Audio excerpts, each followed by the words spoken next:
बघा मित्रांनो, सुंदर प्रश्न आहे. काय म्हणतोय, एम ही एक विषम संख्या आहे. ठीक आहे, एम ही विषम संख्या आहे.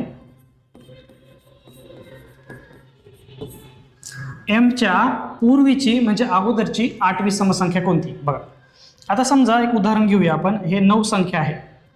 9 ही विषम संख्या आहे. त्याच्या अगोदर 8, 7, 6 अशा संख्या आहेत. मग जर 9च्या नंतर सलग अगोदरची समसंख्या आहे, तर या विषम संख्येची एम दिली, त्याच्या अगोदरची जर मला समसंख्या काढायची असेल तर मी काय करणार, या 9 मधून 1 वजा करणार, तेव्हा मला 8 मिळाले. त्याचप्रमाणे एम मधून मी 1 वजा करणार, ही झाली भेटली मला अगोदरची लगतची समसंख्या. आपल्याला कितवी काढायची? आपल्याला काढायची 8वी. आता 1 तर झाली, आता अजून 7 वरती जायचंय. मग 7 वरती जायचे म्हणजे काय करावं लागेल मला, 7 गुणिले 2 14 नंबर वरती जावं लागेल.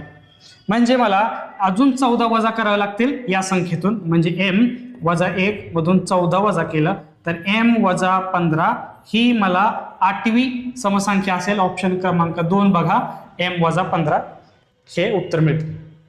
समजते? त्यासाठी एक उदाहरण दिलं मी तुम्हाला. आणि एक सम काढली की त्याच्या पूर्वीच्या समसंख्या काढायच्या असतील ना, तेवढं फक्त गुणिले 2 करायचं. 7वी काढायची असेल गुणिले 2 करा, 8वी 9वी 10वी त्या प्रमाणात गुणिले 2 करा आणि त्याच्यातून ती संख्या वजा करा अगोदरची. नंतरची काढायची म्हटली तरी पण तोच फंडा वापरायचा.